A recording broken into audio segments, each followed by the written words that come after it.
Today we're going to be talking about dam safety and emergency action plans, the topic that is near and dear to many of your hearts, and as we hope today will help shed some light on how XP can be a useful tool during the planning process and the analysis process. So we'll get right in talking about some of what we're doing, and over the last few years, two-dimensional modeling for hydraulics has become quite popular, as well as integrated one-dimensional and two-dimensional models. Many of you are already familiar with that, so we'll cover a few of the basics on that today, as well as look at some uses and applications. So the broader discussion will touch on one-dimensional, two-dimensional modeling.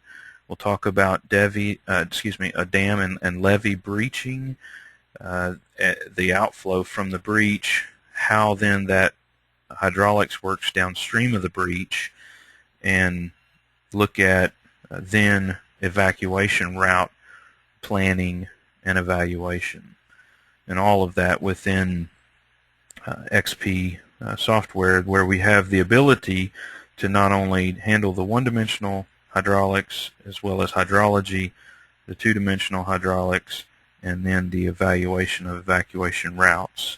So there's been much that has changed in the last few years in terms of modeling, and we hope to show some of that today as we discuss this. So a little bit about XP Solutions, and the main product we'll be talking about today is XP Swim or Storm with the two-dimensional hydraulics included in it, and it's a standalone package that, with a graphic user interface, of course, geospatially correct and available to use most of the background or information that we have out in various formats of CAD or GIS, as well as then, of course, the one-dimensional hydraulics analysis and two-dimensional analysis and hydrology.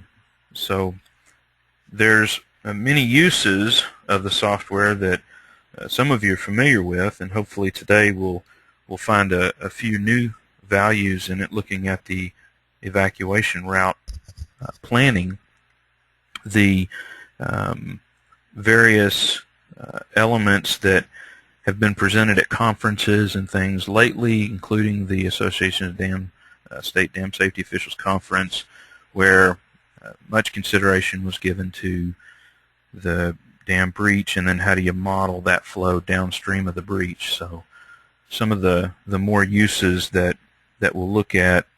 Just want to touch on a little bit of the concepts, because I know the community at large is still somewhat new to the two-dimensional modeling. There's a lot of different softwares that are coming out, many flying the banner, if you will, of two-dimensional modeling, and I borrowed this slide from Dr. Bill Flinner at UCal Davis after a presentation he made, and thought it captures really well the idea. So we get through most of the red box elements at the top, and that solution method down to the end, trying to get the predicted simulation or the outcome, is where the software fits into the equation.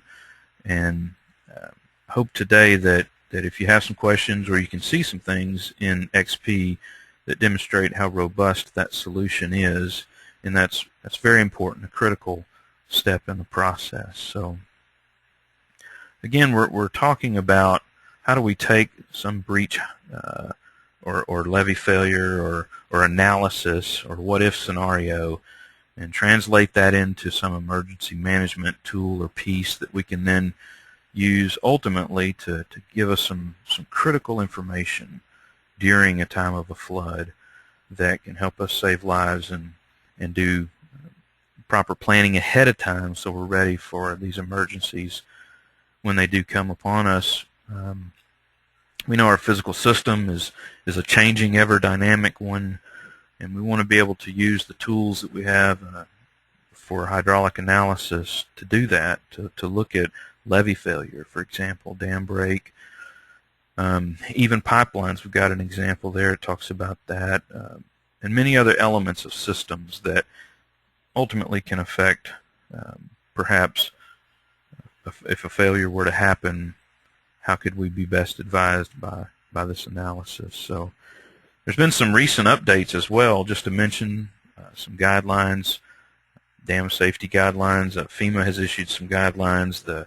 There's some standard guidelines in most of the emergency action plans that need emergency evacuation plans to consider things like flood wave travel time. If I'm standing at this intersection, how much time until it needs to be closed, or the area needs to be evacuated, or how deep will the water get if we're looking at an inundation map, and what will the velocity be? And then even if we considered a hazard, the depth times velocity in a simple form, that kind of information is embedded. It's inherently there in a good two-dimensional hydraulic robust simulation. And how can we harvest that? How can we get that information and use it for management purposes? So that's what we'll focus on today, but just a little bit about, of course, evacuation, using these models to get some depth or water elevations or velocities in the planning stage, to be able to use as guidance for perhaps emergency response crews, road closures, catastrophic event planning. And there's a few key elements we need to consider in that we'll just touch on, and looking at a little bit about the structures and breach, failure or formation, and then the resulting hydrograph from that. There's another key element to consider, and that is that then translating that breach flow downstream, the flow characteristics of it. It's obviously unsteady, velocities vary, doesn't fit very well our one-dimensional flow assumptions that many times are used. And then there's typically some data out of that we need. We want to use that, and we want to extract that information and use it in an emergency action plan or emergency response plan. And it's perhaps a mapping, maybe depth, velocity, hazard, things that go into HAZUS perhaps. So there's lots of data out of the particular analysis that is useful as well. And just looking at some of the failure analysis, there's many modes for dam or levee that most commonly known perhaps as overtopping or piping, but of all of the different modes, they may impact outflow. Maybe if we are doing a planning and exercise, we look at sunny day failure or sudden catastrophic failure. And there's a couple of key elements from that we need to capture in the outflow, and it's typically represented by some table or bit of information that has flow versus time, or some total volume that will ultimately leave an impoundment structure behind a levee. Specifically on the embankment side, on the dam side, looking at what are the breach assumptions. There's been a lot of studies about the physical elements of that breach formation and how that impacts the outflow hydrograph, and we're not specifically talking about those today, although they influence that outflow hydrograph. But then how do we route that downstream? The same in looking at a levee. How for a river may be modeled with a 1D model, but if we're looking at a levee breach behind that levee, it typically doesn't follow those one-dimensional flow assumptions. It's typically flat, maybe there's undefined flow paths, and etc. that need to be considered. So it may be one-dimensional flow inside the levee area of the river rather, but then two-dimensional behind the levee. And this just illustrates that question, raising that issue. In the past, we looked at what was the best characterization of that overland flow, and in some older tools that were used, it was the one-dimensional approach, but now we're talking about a two-dimensional approach that captures that representation of the process that's taking place, the acceleration, pressure, slope, all the terms that that are important for us to consider. And as I mentioned earlier, there are numerous softwares out, many of them referring to 2D, but not all of them are actually two-dimensional processes, or they solve different variations or aspects of the two-dimensional flow equations. And this is important because if you're using a piece of software, you need to know what it's solving. You need to know what your scheme is solving. And if it's prescribed, if the programmer or the developer of the software has decided that one of these terms is not useful and has left it out of the equation, then you need to know that. There's many software packages out there. Some admit to being quasi or volume spreading or things like that, but you need to know if you're getting the full solution because of the characteristics of two-dimensional flow. It is obviously non-one-dimensional, doesn't fit those assumptions. Maybe in urban areas where flow paths are unknown or change or vary with the depth or velocity of the water. All of these are key elements that go into the decision of a software and ultimately the type of analysis using a two-dimensional package. XP is specifically using one of the more robust on the market 2D solutions that's been benchmarked, tested, in use in many locations.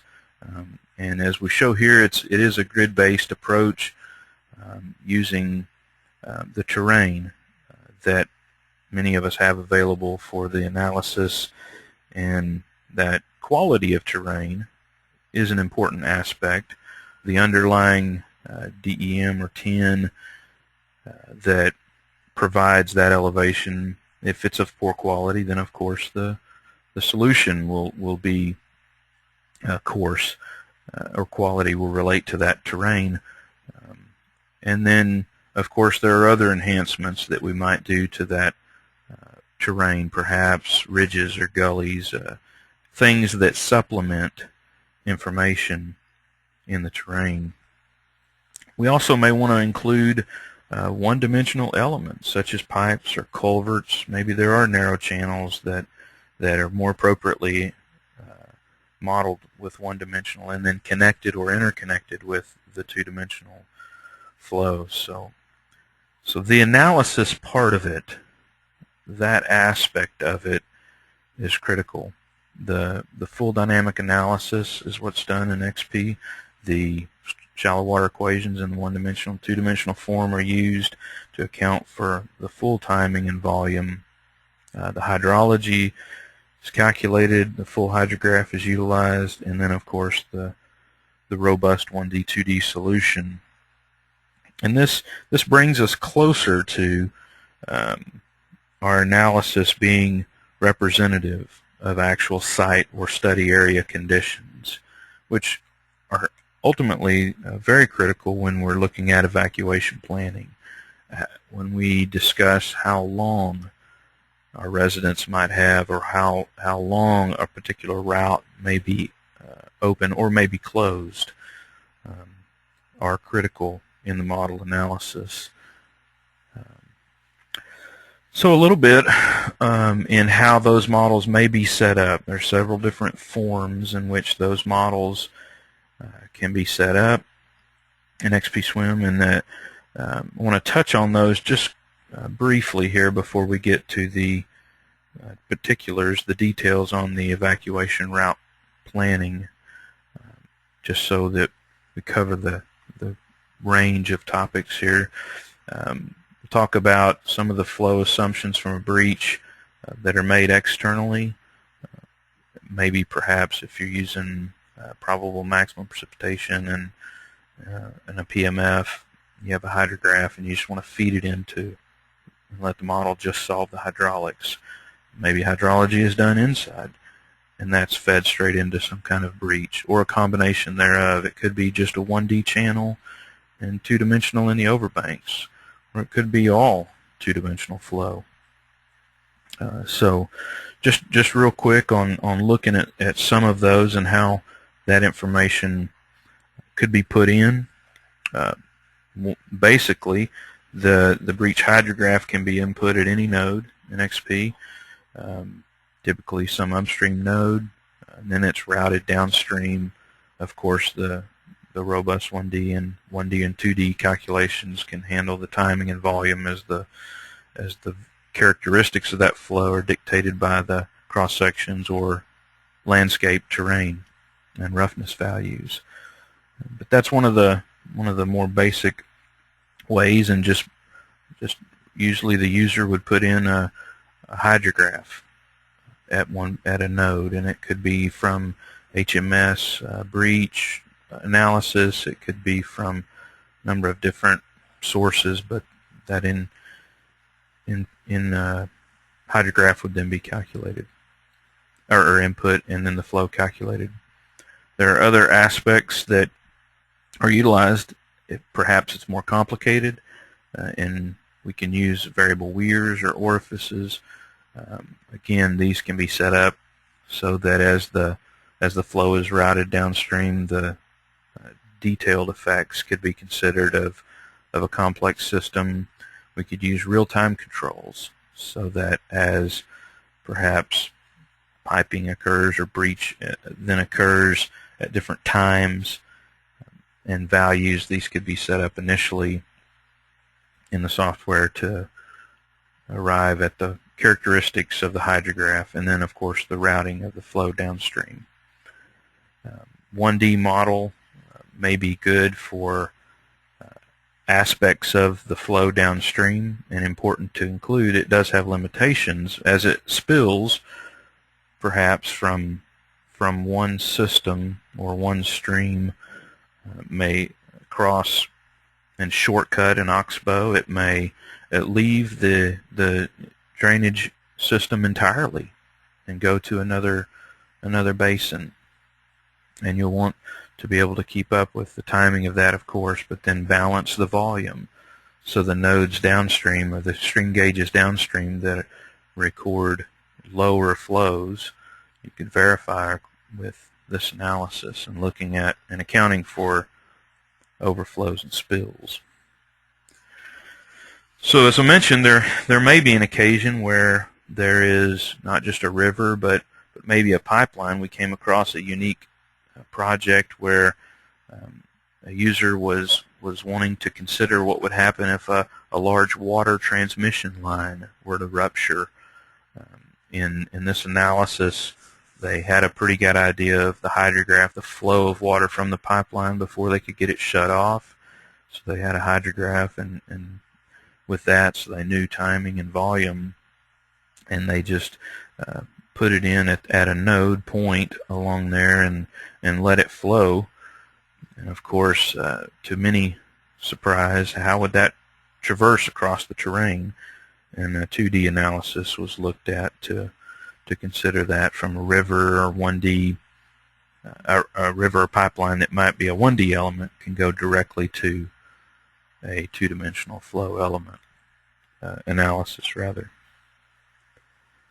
Then there's setting it up as we mentioned, direct to two-dimensional flow, and this would be where the user would input the hydrograph, and it could go either from a hydrograph or from a storage if a given volume was known at a node, and so that would drain from the storage unit or element, in this case a lake.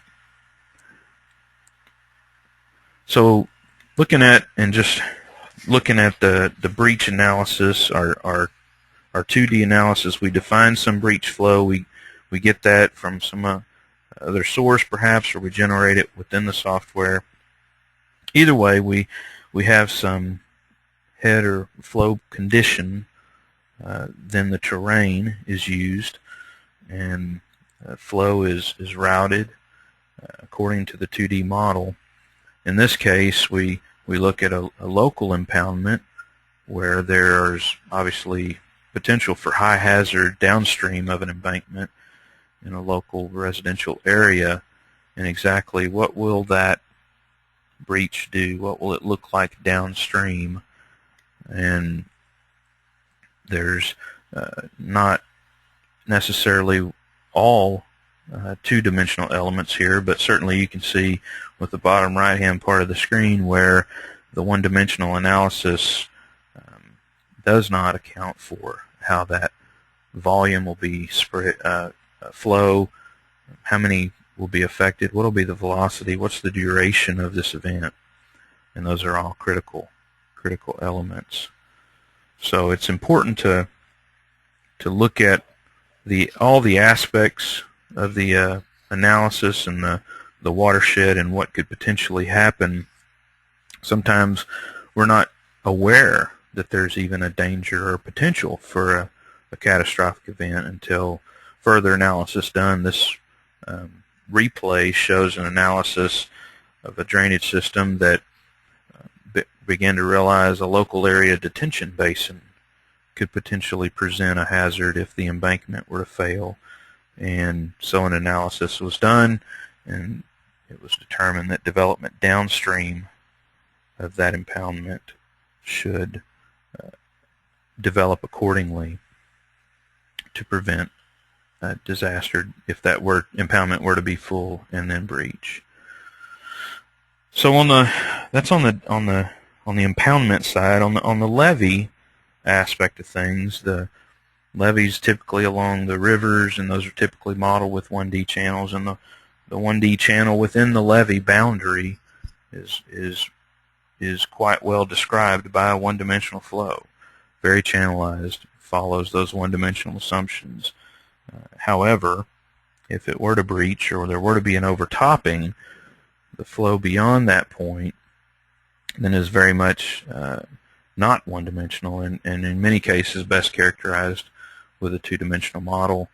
It may not be a levee breach. It could be pumps or orifices or weirs, but the main thing is to capture and account for that timing and volume as that flow enters into this maybe a sump area of the areas beyond the banks of the river, especially in urban areas.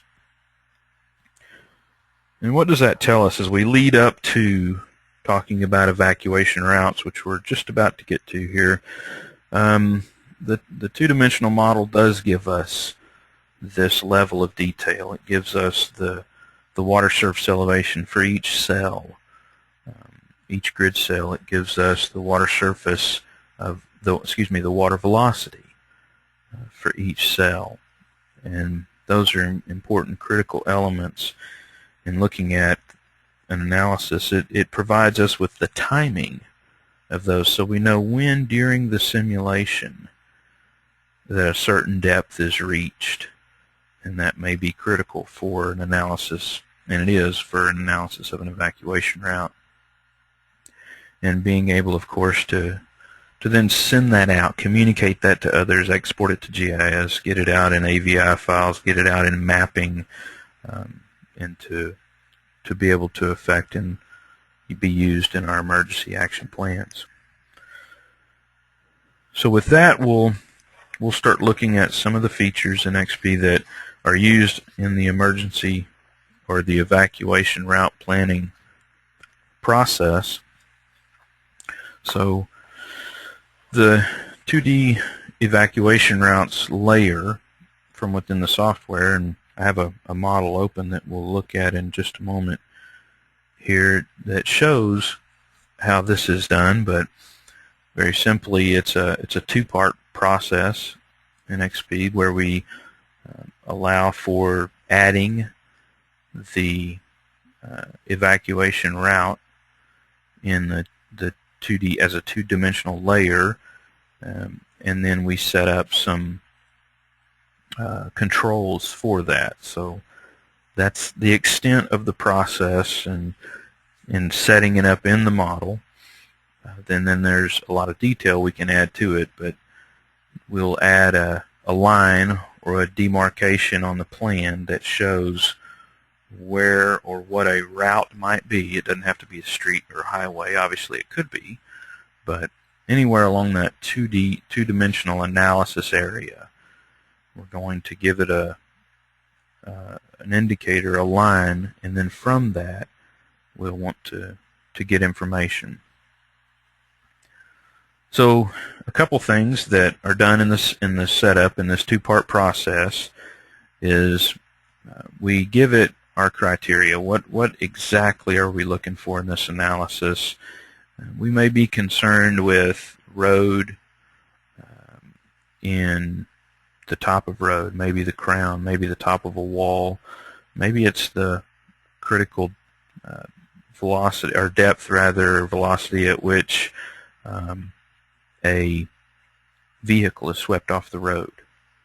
Or maybe it's just when it gets close enough, given the other uncertainties in a catastrophic event, such as perhaps a vehicle blocking swept in the stream and blocking a culvert.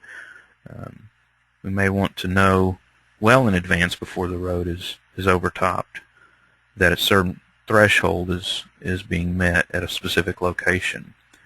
And so this tool allows us to do this.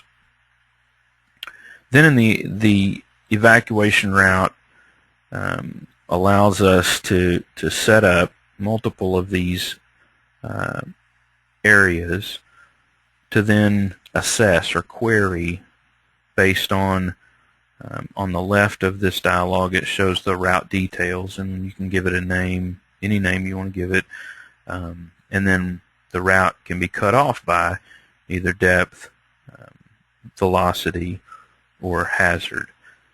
So we have a number of ways that a route can be cut off, and then we can give it that value. In this case, for illustration purposes, we're using depth, so that could be 3 meters or 3 inches or 3 feet.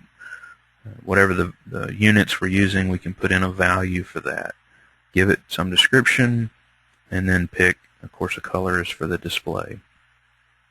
On the right side of the screen, this is the polyline that we have drawn across some route, and this information in the box below that is actually extracted from the model. User does not have to input that, but it's showing that on the right you could actually modify it and say, even though the elevation shows this, we want it to be a different value. But this brings up all of the information that we need to describe that. You define the cutoff values, and then the routes are analyzed for being cut off by a depth, velocity, or hazard, depending on how you want the analysis to look at it. So in an urban area, of course, you might have multiple routes, so you could have multiple routes. This summary is showing actually the results of it, and I'll just talk through this quickly. So if we said, at somewhere between 1/10 and 2/10 of a foot, in other words, perhaps water just touching the road, when does that occur timing-wise? So you're about a half an hour into the simulation, roughly, before that first cutoff value or threshold is met, and then it lasts, or the last time in the duration of the analysis, when the water subsides or recedes, is at the 6-hour point. So it leaves you with a total blocked off cutoff time of about 5 hours.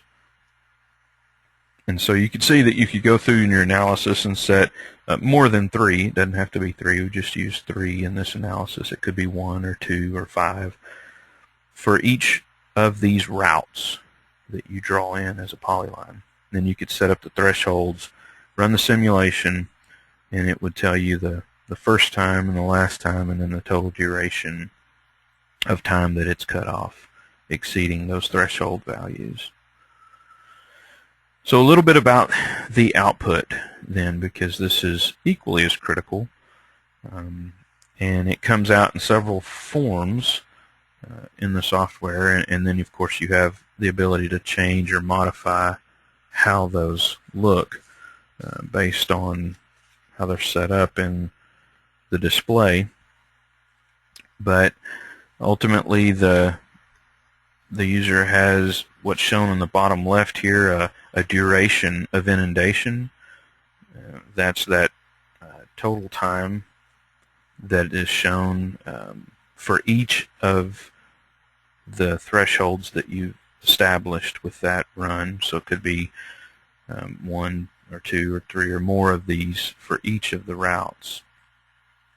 Then the time to inundation is going to give that lead time. When does inundation reach that point or that line that you've established?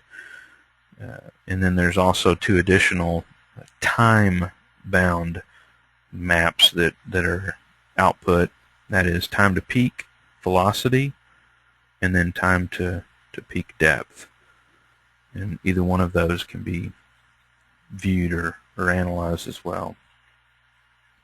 So at this time, I want to switch over to the software and pull up a model here that we've had run just to look at and talk about some of the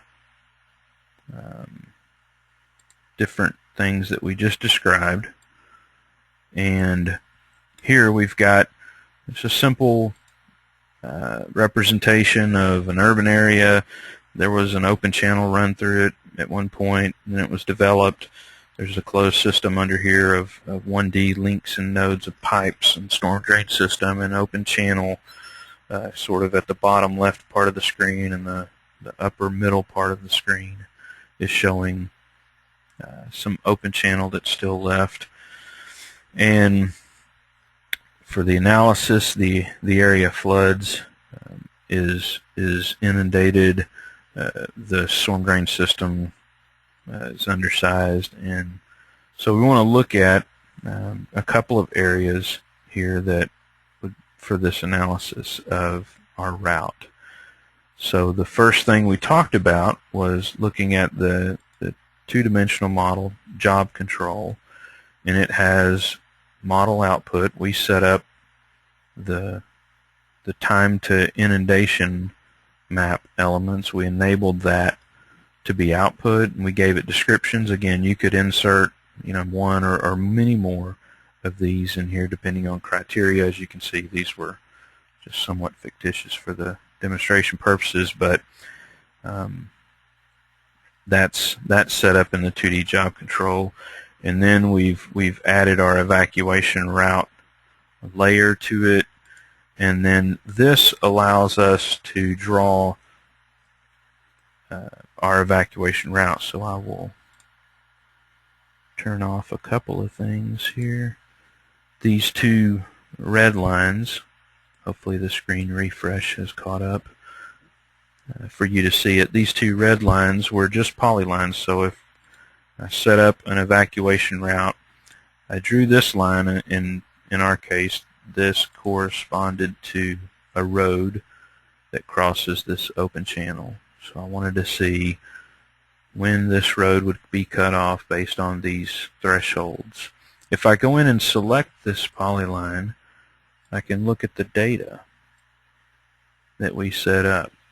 So I gave this particular line a name, and I was able to choose. I could pick other elements. If velocity was the concern, I could look at that, or hazard. In this case, I just picked depth, and this model happens to be in metric units, so it could be in feet. This could be a half a foot, 1 foot, 2 foot, whatever and I could insert more if I wanted different route cutoff values, and then I can give them a description, and I'll show you the output of that in just a moment. But so the user has complete control of putting in these routes by simply drawing the lines. It doesn't have to be a street, but it could be a street, and then associating that data with that line as we just demonstrated. So when I drew that line with a number of, you can see the vertices there highlighted, a number of clicks, it automatically populated the XY data, read the elevation from the terrain, the underlying terrain of the model. I could go in and change those on this side of the table grid view here if I wanted to, but I'm just leaving it at the elevations. I could put in a solid line across there with one elevation if I wanted. So a number of ways to represent an evacuation route or similar type element. Again, it doesn't have to be along a street, but most typically thinking of evacuation, that would be the path. Could be other things. So that's the setup in the 2D model job control, and then adding the layers for the routes, drawing the lines where I want them, and associating the data peculiar to that element. I have another one at the lower part of your screen that you might see here, and this was just a residential street. Again, assigned it some values that were relevant for that route. It read the X, Y, and the Z straight from the model, so I didn't have to input any of that, and that data was put in. So then, as we ran the simulation, and I won't actually run the simulation now for fear of boredom while it ran, but I already ran that, and then we have a number of two-dimensional results that we're going to look at. So of course, because it's a two-dimensional analysis, I have the max water surface elevation that I could display, and this is the mapping aspect. This could be exported directly to shapefile and handed off for GIS mapping purposes, or I could look at elevation, and I could change the way that is shown. So in this case, I may not want to display results. I just want it to be a color ramp, and you can see, so the elevation changes. In this case, colors. It could be contours to show base flood elevation lines there, but you could see generally where the elevation changes are as the water profile moves its way through there. I could dynamically replay one of these. You saw some of the AVI files in some of the PowerPoint slides. So I'll just start. Again, I hope the refresh rate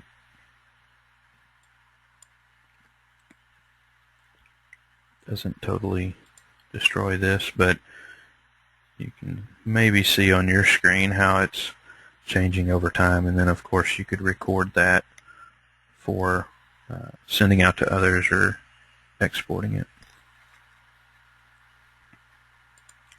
So that's the water depth. I could do the same with elevation, energy, viscosity, all the velocity vectors, but pertinent to our discussion was the time of inundation or duration of inundation. So this map shows the time of inundation greater than 1/10 of a meter. We could show the duration of inundation. So in this example, the duration of inundation by this color shade, the areas in the main channel would be inundated the longest. Obviously, the areas further out from the main channel would have a less of a duration of inundation. So the very outside edges here might be inundated for a half hour, maybe an hour, before the flow recedes. And then you can see as that depth is greater, the area that's affected is less. So I also have the time to inundation. So just looking at this half a meter here, so the amount of time, you can see the channel obviously is quickly at that depth, but it takes roughly an hour-ish on these outer edges before they see that depth of inundation affecting them. And that's how those are used. Now, I mentioned that I had two evacuation route analysis elements included in this model, one at this roadway at the up top of the screen, which is the downstream end, one at the upstream end, which is the bottom of the screen along a residential roadway. And there's a couple of different indicators with text here that are showing me a time and then that depth criteria and the descriptor that I gave it. And so those are in different locations because they're referencing that particular cell that met that criteria or threshold. And I can look at the summary of that output. I'll put that in the middle of the screen here. So my route 2, my evac route 2, which is at the top of the screen here, and the cutoff values that were prescribed, and then the first time that those values were exceeded, or in other words, the roadway was cut off. Down, you can see at the downstream end of the channel, this top of your screen is actually a roadway with a culvert under it. So they have about an hour before the road starts seeing water there, and then that road would be cut off, and it would be cut off for the next hour or so based on this flow that was given, that was input. And so you're looking at a total duration of cutoff at just over an hour. However, the upper end of the system here, this one residential street that we looked at, similar type criteria. However, its first time is less than an hour, and it stays cut off longer. So, which would to be expected with the culvert under the roads down at the downstream end convey the flow fairly well. The upstream end being a choke point stays inundated for longer. That route that we would consider stays cut off for a longer duration of time. And then those values, of course, can be translated or transferred into an emergency action plan that would then drive or provide additional information on what route might be a better route. Maybe the route that was initially analyzed is, after all, not a good route. Maybe it's cut off earlier, maybe it's cut off longer. This gives you, quantifies the information for us to be able to make those kinds of decisions, to have some better information, perhaps to feed into our emergency action plans in the route analysis. Of course, this is one aspect of a use of the 1D, 2D integrated flood modeling, but it is a fairly new tool, and we wanted to take some time today to show you that and pass this information along. Again, there's a lot of data with each cell that's calculated, and that could be interrogated, and specific areas could be analyzed then in greater detail to refine perhaps emergency action plan, the route, and the information that goes into that. So that is all of the presentation for today. With that, we will conclude our webinar today. We thank you for coming and attending and appreciate it. And if you have any further questions, please don't hesitate to contact us or one of your sales representatives, or send us a message through the website on the screen, or through our website, and we'll be happy to respond to you. Thank you for attending.